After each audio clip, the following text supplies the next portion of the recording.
در این درس میخوایم در مورد comparative adjectives، صفت تفضیلی یا مقایسه‌ای صحبت کنیم. comparative adjective ها چی هستند؟ مثلا میخوایم بگیم که قد سارا از قد ماریا بلندتره. داریم دو نفر رو با هم مقایسه میکنیم. یا میخوایم بگیم که سارا از ماریا باهوشتره. یا اینکه مثلا میخوایم بگیم شغل جدیدم از شغل قبلیم بهتره. وقتی دو موضوع، دو شیء یا دو نفر رو مقایسه میکنیم از صفات تفضیلی یا همون comparative adjectives استفاده میکنیم. حالا ساختارش چجوریه؟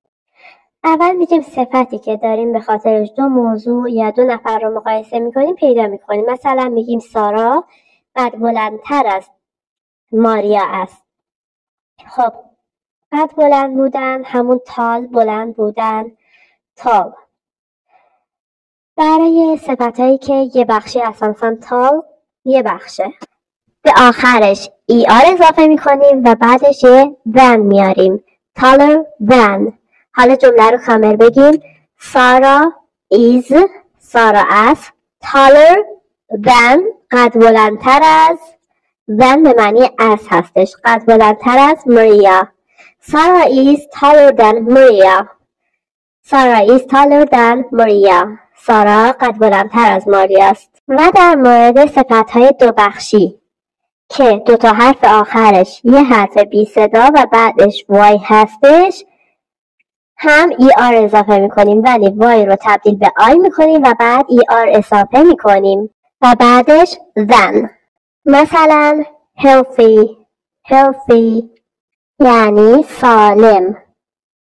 healthy دو بخش هستش، میاییم وای آخر رو به آی تبدیل میکنیم. healthier than، سالمتر از.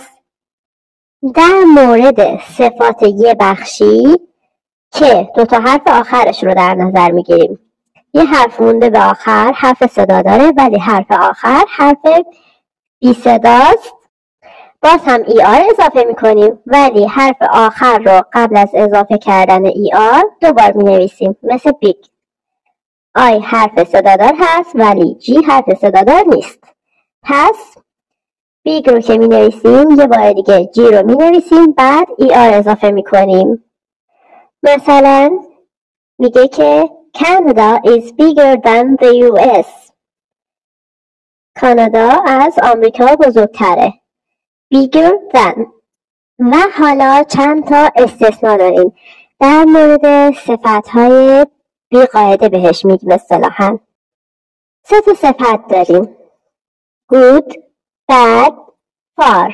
good که همون به معنای خوبه. bad به معنای بده. far به معنای دور هستش.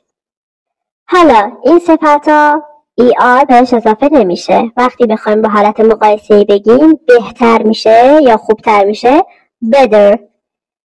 good میشه better. مثلا شغل جدیدم از قبلیه بهتره. My new job is better than my old one. در مورد bad بدتر میشه worse. The traffic is always worse in the evening. ترافیک همیشه عصرها بدتره. حالا یه نکته که میخوام بهتون بگم، لازم نیست همیشه بخش دوم رو که باهاش مقایسه میکنیم بیاریم. مثلا نگفته ترافیک همیشه عصرها از بقیه وقتا بدتره، پس than نیاورده، همون worse آورده.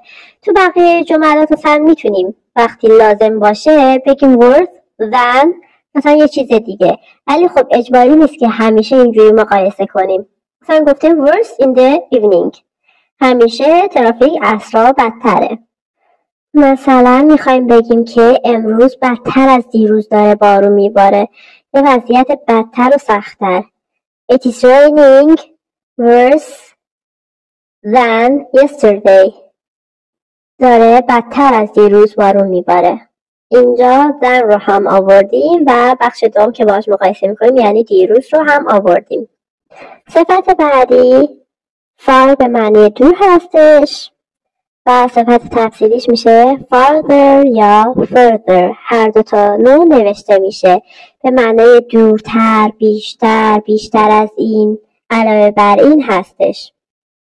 با خیلی از کاربردهای further بعداً آشنا میشیم چون معانی مختلفی داره، ولی اینجا با ساده ترین معنیش آشنا میشیم. مثلا مثالش اینه که they walked a little further. اونا یکم دورتر پیاده روی کردن، یکم بیشتر پیاده روی کردن. They walked a little further. حالا برای صفتهای یه بخشی که به آخرشون ایدی اضافه شده مثل bored، tired، یا صفتهای دو بخشی یا بیشتر دیگه ER اضافه نمی کنیم. براشون اول more میاریم و بعد اون صفت و بعدش than استفاده می کنیم. مثلا گرون میشه expensive. میخوایم بگیم که ساعت مچی تو از مال من گرون تره. Your watch is more expensive than my watch. Your watch is more expensive than my watch. پس expensive به معنی گرونتر میشه.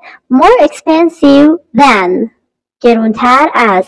میخوایم بگیم که امروز از دیروز خسته ترم. خسته میشه tired. آخرش ایدی هست و یه بخشی هست، ولی چون آخرش ایدی هست از more و than استفاده میکنیم. Today I'm more tired than yesterday. Today I'm more tired than yesterday. امروز از دیروز خسته ترم. یا صفت famous به معنی مشهور. famous دو بخشی هستش، پس از more و than بعدش استفاده میکنیم.